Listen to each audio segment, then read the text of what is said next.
Επιστρέψαμε λοιπόν, κυρίες και κύριοι, για το δεύτερο μέρος της εκπομπής μας και είπαμε σήμερα να καλύψουμε όλα τα γούστα. Για αυτό το πρώτο μέρος έχουμε τη δημιουργία σαπουνιού, ένα κατά κύριο λόγο γυναικείο ενδιαφέρον. Στο δεύτερο αυτό μέρος θα μιλήσουμε για αγώνες, για μηχανοκίνητη κατάσταση. Καταλαβαίνετε, δεν έχω μεγάλη σχέση με αυτά. Θα μιλήσουμε όμως για το 37ο Ράλι Κρήτης, το οποίο γίνεται μέσα σε αυτό το Σαββατοκύριακο εδώ στην πόλη μας στο Ηράκλειο. Δίπλα μου έχω τον κύριο Μιχάλη Πουλάκη. Καλησπέρα σας. Καλησπέρα σας. Οδηγός αγώνων, ένας άνθρωπος ο οποίος έχει αγωνιστεί και στην Κρήτη αλλά και πανελλαδικά. Έχετε κερδίσει διάφορα μετάλλια, έχετε μια αναγνώριση και θέλουμε να μας πείτε τα πάντα και το τι ετοιμάζετε σε αυτό το 37ο Ράλι Κρήτης. Καταρχήν, αφού καλησπερίσουμε τους τηλεθεατές μας, να πούμε ότι γίνεται για 37η χρονιά το Ράλι Κρήτης, που είναι πια θεσμός για την Κρήτη, σε συνεργασία με την ΟΑΟ Κρήτης, με τη ΦΥΜΑ, τη ΔΑΠΟΦΜΑΗ, την ΟΜΑΕ, τον Όλη που βοηθάει, και για πρώτη φορά στα χρονικά θα περάσει μέσα από την πόλη. Θα γίνει δηλαδή μια σούπερ ειδική, η οποία θα είναι ένα σοου για τον κόσμο, θα μπορέσει να δει από πολύ κοντά τα αγωνιστικά αυτοκίνητα και να καταλάβουν και μερικοί ότι τα αυτοκίνητα αυτά είναι πολύ ασφαλή, τηρούν όλα τα μέτρα ασφαλείας και γίνεται ακίνδυνο αυτό το άθλημα. Ένα ακίνδυνο άθλημα όμως που μεταφέρεται στο κέντρο, αυτό ίσως να μας τρομάξει λίγο, αλλά να πούμε ότι θα έχουν διαμορφωθεί ειδικά οι χώροι έτσι ώστε ο κόσμος να μπορέσει να παρακολουθήσει τους αγώνες. Βεβαίως και θα έχει διαμορφωθεί κατάλληλα ο χώρος. Οι θεατές θα είναι αρκετά μέτρα μακριά από την ειδική διαδρομή. Θα έχουν μπει κάγκελα, έχουν μπει και ειδικά, ας το πούμε, αμοπαγίδες, ούτως ώστε αν ένα αυτοκίνητο φύγει, δύσκολο, θα μπορέσει να σταματήσει με ασφάλεια πριν καν να φτάσει προς τους θεατές. Ποια θα είναι η διαδρομή η οποία θα ακολουθηθεί? Η διαδρομή που θα ακολουθηθεί θα είναι στην παραλιακή λεωφόρο από το κυκλικό της Γιαμαλάκη έως το λίγο πριν το κυκλικό του Μητέρα. Θα γίνεται επιστροφή, θα έχει διαμορφωθεί ειδικά ο δρόμος με διάφορα σικένι που λένε στη γλώσσα μας zigzag, ούτως ώστε να μην αναπτύσσει μεγάλη ταχύτητα τα αυτοκίνητα για να μην υπάρχει κίνδυνος. Θα περάσουν τα αυτοκίνητα δύο φορές τη διαδρομή και αυτό θα γίνει στην παραλιακή λεωφόρο στις 5 το απόγευμα. 5 και 3 ξεκινάει το πρώτο αγωνιστικό αυτοκίνητο. Μάλιστα, ακρίβεια. Και αυτά όλα για το Σάββατο, για αύριο. Έχουμε και συνέχεια όμως στις εκδηλώσεις, σωστά? Έχουμε και συνέχεια. Μετά από την σούπερ ειδική που σας είπα ότι ξεκινάει στις 5 και 3 ακριβώς, υπάρχει πάντα ακρίβεια, γιατί και τα αυτοκίνητα πάνε με ακρίβεια. Εάν δεν φτάσει στον χρόνο που σου δίνει ένα ιδανικό χρόνο, ούτως ώστε να φτάσει στο σημείο ελέγχου χρόνου, να σε τσεκάρουν, να σφραγίσει και να συνεχίσεις. Έχουμε το λεγόμενο στη γλώσσα μας καπέλο. Τρώμε ποινή 10 δευτερολέπτων. Μάλιστα. Οπότε δεν μας συμφέρει καθόλου. Το φαντάζομαι. Μετά τα αυτοκίνητα θα κατευθυνθούν για το πρώτο σέρβις μετά τον αγώνα, που συνήθως δεν χρειάζεται κάτι να κάνουν 45 λεπτό, και μετά στις 7 η ώρα περίπου ανεβαίνουν ράμπα στην Πλατεία Ελευθερίας. Πανηγυρική εκκίνηση, παρουσίαση των πληρωμάτων, και τα αυτοκίνητα μένουν σε χώρο περιορισμένο, Parc Fermé λέγεται, μέχρι την άλλη μέρα το πρωί. Την άλλη μέρα το πρωί που? Την άλλη μέρα το πρωί φεύγουν τα αυτοκίνητα από την Πλατεία Ελευθερίας και κατευθύνονται για ένα δεκάλεπτο σέρβις στο εκθεσιακό κέντρο Γουρνών και μετά από εκεί μπαίνουν στη δεύτερη ειδική διαδρομή του Ράλι, η οποία είναι Επισκοπή Σμάρι. Μάλιστα. Είναι μια πολύ ωραία διαδρομή, τεχνική και γρήγορη. Έχει δηλαδή και τα δύο κομμάτια, που το πρώτο αυτοκίνητο μπαίνει στις 11 και 8. Πάει να πει λοιπόν ότι οι θεατές θα πρέπει να φτάσουν εκεί μία ώρα πριν. Μία ώρα πριν κλείνουν οι δρόμοι, περνάνε τα αυτοκίνητα ασφαλείας, ελέγχουν τη διαδρομή ότι είναι ασφαλής για τους αγωνιζόμενους ή για τους θεατές, και τότε ξεκινάει ο αγώνας. Την έχετε ξανατρέξει αυτή τη διαδρομή? Είχα ξεκινήσει να την τρέξω το προπέρσινο Ράλι Κρήτης, αλλά λόγω του συνοδηγού μου η σύζυγος και η κόρη του μάλλον βιάστηκε να έρθει στη ζωή τους, δεν τρέξαμε τελευταία στιγμή. Κατάλαβα. Επομένως θα έχετε τώρα την ευκαιρία για να κάνετε αυτή τη διαδρομή που σας στέρισε πριν από 2 χρόνια ο συνοδηγός. Είναι απαραίτητο να έχετε συνοδηγό? Βεβαίως. Ο συνοδηγός είναι μπορώ να σας πω, το α και το ω μέσα στο αυτοκίνητο. Είναι όντως τόσο μεγάλη η βοήθεια η οποία παρέχει στον οδηγό? Ουσιαστική.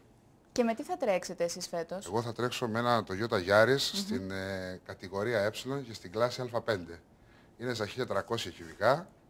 Κινέζικα μου μιλάτε τώρα, κάτι έχετε καταλάβει, αλλά ο μπαμπάς μου δεν θα είναι καθόλου περήφανος. Είναι στη μικρή κατηγορία τέλος πάντων, όσον αφορά τα κυβικά. με ένα Toyota Yaris, το οποίο μας έχει βοηθήσει, τρέχουμε αυτό από το 2007, μας έχει προσφέρει αρκετές συγκινήσεις. Είναι διαμορφωμένο κατάλληλα και ελπίζω φέτος που έχει δυναμώσει και λίγο να πρωταγωνιστείς καλύτερα. Μάλιστα, μάλιστα. Σας ευχόμαστε τα καλύτερα, είναι η αλήθεια. Να είστε καλά, ευχαριστώ πολύ. Ακριβό σπόρο όμως το συγκεκριμένο, νομίζω. Αρκετά ακριβό. Αρκετά ακριβό. Αλλά εντάξει, προσπαθούμε να τα απεξέλθουμε. Υπάρχουν άνθρωποι που μας βοηθάνε γι' αυτό, γιατί αν δεν υπήρχαν, έτσι αλλιώς η κρίση έχει γονατίσει και αυτό το άθλημα, επειδή είναι όντως ακριβό. Να φανταστείτε ότι η Κρήτη έχει πολύ δύναμη στο μηχανοκίνητο. Φανταστείτε ότι μπορεί να έχει περίπου γύρω στα 50 με 60 αγωνιστικά είχε ενεργά αυτοκίνητα. Αυτή τη στιγμή κάθονται στην άκρη λόγω της οικονομικής κρίσης που υπάρχει. Κάποιοι που μπορούμε και τρέχουμε ακόμα, το οφείλουμε σε κάποιους χορηγούς που έχουμε. Και να τους αναφέρουμε, γιατί νομίζω ότι είναι σημαντικό να πούμε και αυτούς τους ανθρώπους. Εγώ συγκεκριμένα έχω αρκετή μεγάλη βοήθεια από την εταιρεία Οικοπροκάτ και τον Γιώργο τον Προβιδάκη, την εταιρεία Ψήξη Τεχνική και τον Γιώργο τον Κατσάφαρο, από τα συνεργεία Φανοπία Μισαργόπουλος και τα ελαστικά Χειμωνίτης. Είναι οι άνθρωποι που βοηθάνε για να μπορούμε να είμαστε στις ράμπες εκκίνησης δραματισμού. Και μην ξεχνάμε ότι ένα ράλι αρχίζει και τελειώνει στη ράμπα. Αν δεν φτάσεις πίσω στη ράμπα, δεν έχεις κάνει τίποτα. Τέλος, μάλιστα. Θέλω να μου πείτε όμως δύο λόγια και για το μηχανοκίνητο αθλητισμό. Ξέρουμε ότι είστε πάρα πολλά χρόνια μέσα στα πράγματα. Και θέλω να μου πείτε κατά πόσον γίνονται οι προσπάθειες να ακουστεί λίγο περισσότερο στην Κρήτη και στην Ελλάδα όλη αυτή η προσπάθεια. Κατά πόσον νέα παιδιά δείχνουν ενδιαφέρον και συνεχίζουν να δείχνουν έμπρακτα αυτό το ενδιαφέρον τους. Γιατί το να ασχοληθείς λίγο καιρό με κάτι είναι εύκολο. Το να συνεχίσεις όμως να το κάνεις είναι πιο δύσκολο. Ο μηχανοκίνητος αθλητισμός στην Ελλάδα και στην Κρήτη φυσικά υποφέρει αυτή τη στιγμή. Καθότι είπαμε ότι είναι ένα ακριβό άθλημα, όμως γίνονται προσπάθειες σε αυτό. Πέρσι προκηρύχθηκε ένα πρωτάθλημα, ένα CAP, όπως λέμε στη γλώσσα μας, με αυτοκίνητα της κατηγορίας νη. Κατηγορία νη πάει να πει ότι αυτοκίνητα που δεν είναι βελτιωμένα στο έπακρο, μπορούν με αυτοκίνητα παραγωγής, με λίγες βελτιώσεις, να μπορούν να κάνουν τον αγώνα τους. Υπάρχουν που προσπαθεί να αναβιώσει η δεξιοτεχνία, που είναι το σχολείο για να προχωρήσεις προς τα ράλι. Η δεξιοτεχνία μπορεί να τρέξει ο καθένας αρκεί να έχει δίπλωμα με ένα αυτοκίνητο που είναι αυτό που κάνει τη βόλτα του και πάει με την οικογένεια του βόλτα. Και ο μηχανοκίνητος αθλητισμός στην Ελλάδα, κακά τα ψέματα, δεν έχει την προβολή που θα έπρεπε. Επίσης, αν δεν έρθουν κοντά οι άνθρωποι, δεν μπορούν να δουν ότι εμείς δεν είμαστε σε παρένθεση αλήτες που κάνουμε φασαρία με τις εξατμίσεις και τρέχουμε. Είναι ένα άθλημα ακριβό. Τα αυτοκίνητα σηκώνουν πολλά χρήματα επάνω τους. Ο εξοπλισμός μας είναι στο πικ του. Να φανταστείτε ότι όλα τα προϊόντα που έχουν τα αυτοκίνητα μέσα, καθίσματα, ζώνες, κράνη, χάνες που φοράμε, λήγουν στην πενταετία. Και αν νομιζόνται ότι υπάρχει ένα ατύχημα σε κάποιο αγώνα, τα αυτοκίνητα ξαναπερνάνε τεχνικό έλεγχο και αν χρειαστεί τα καθίσματα έχουν κάποιες καταπονήσεις, ζώνες μας, θα πρέπει να αλλάχτούν. Είναι δηλαδή πολύ ασφαλές άθλημα και καλό θα είναι να έρθουν κοντά. Και είναι και παράδειγμα και για τα παιδιά που τρέχουν στους δρόμους και για τα μικρά και για τα μεγάλα παιδιά να έρθουν κοντά και να δουν πώς γίνεται αυτό το άθλημα. Είναι άθλημα, δεν είναι κάτι άλλο. Και είμαστε και εμείς αθλητές.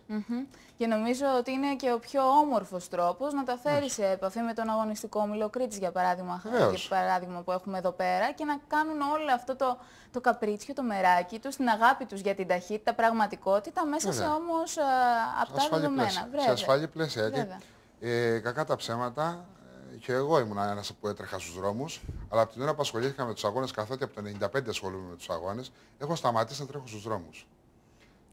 Διοχετεύω την αδρεναλίνη μου και την ενέργειά μου στους αγώνες. Βέβαια, αγώνες δεν γίνονται πια πολύ λόγω της οικονομικής κρίσης. Γίνονται λίγοι και ο παλμός του αγωνιστικού κόσμου για την Κρήτη χτυπάει για το ράλι Κρήτης. Δηλαδή, όλοι περιμένουμε να έρθει το ράλι Κρήτης. Γιατί είναι 6 διαδρομές μαζεμένες, 7. Ενώ αν είναι ράλι sprint είναι μία μέρα, 2 φορές πέρασμα και τέλος. Δηλαδή, η καρδιά μας χτυπάει για το ράλι Κρήτης. Δεν είναι τυχαίο ότι γίνεται και για 37η χρονιά. Βεβαίως. Άλλωστε. Μάλιστα. Πόσοι θα αγωνιστείτε σε αυτές τις διαδρομές, ξέρετε αριθμούς? Για την εποχή πάρα πολύ καλές συμμετοχές, 26 και όλες δυνατές, όλες αξιόλογες. Έχουμε και εκτός Κρήτης πληρώματα. Μας έχουν κάνει την τιμή και έχουν έρθει. Καθώς το ράλι Κρήτης προσμετρά φέτος το κύπελλο ασφάλτου Ελλάδος. Οπότε έχουν έρθει και από άλλες πόλεις της Ελλάδας, ώστε να μαζέψουν βαθμολογία και να μπορέσουν να πρωταγωνιστήσουν καλύτερα και πιο εύκολα στις θέσεις που θέλουν να... Θα πάτε εσείς στο κύπελλο ασφάλτου Ελλάδος? Δυστυχώς όχι. Δυστυχώς όχι, μάλιστα. Αλλά θα αγωνιστούμε σαν να θέλουμε την πρωτιά. Εδώ θα αγωνιστούμε, θα βάλουμε τα δυνατά μας, το αυτοκίνητο είναι βελτιωμένο, είναι έτοιμο. Μας έχουν βοηθήσει πάρα πολύ οι μηχανικοί και έχουμε να περιμένουμε τα καλύτερα. Βεβαίως. Από ό,τι καταλαβαίνω. Πόσες συμμετοχές είναι κριτικές? Οι συμμετοχές είναι κριτικές. Θα με πρέπει να είναι γελάσετε. γύρω στις 24. Άρα εντάξει, μια χαρά είμαστε. 24 με 23, θα σας γελάσω. Νομίζω θα παίξουμε καθοριστικό ρόλο σε αυτό το 37ο Ράλι Κρήτης. Ναι. Έχει δύναμη Κρήτη στα αγωνιστικά, όπως σας είπα. Έχει. Μάλιστα, κύριε Πουλάκη, να σας ευχαριστήσω πάρα πολύ που ήσασταν κοντά μας. Και εγώ να σας ευχαριστήσω. Περιμένουμε πώς και πώς να δούμε τι μας έχετε ετοιμάσει για αυτό το Σαββατοκύριακο. Φαντάζομαι θα είναι πολύ δυναμικό. Έχει βγει και το Fast and Furious τώρα, αφήστε, έχουμε ζεσταθεί. Πολύ δυνατές συγκινήσεις. Να έρθει ο κόσμος στις ειδικές διαδρομές. Όπως σας είπα, μία ώρα πριν κλείνουν οι ειδικές διαδρομές, η ειδική επισκοπή και η ειδική καστέλη, έτσι, να συμμορφώνονται με τις υποδείξεις των ανθρώπων της οργάνωσης. Πολύ βασικό για να μην έχουμε και άσχημα έχουμε καλούς, ας τους πούμε, οπαδούς ή φιλάθλους, συμμορφώνονται. Μπράβο. Γιατί θέλουν να δουν τα αγωνιστικά να περνάνε από μπροστά τους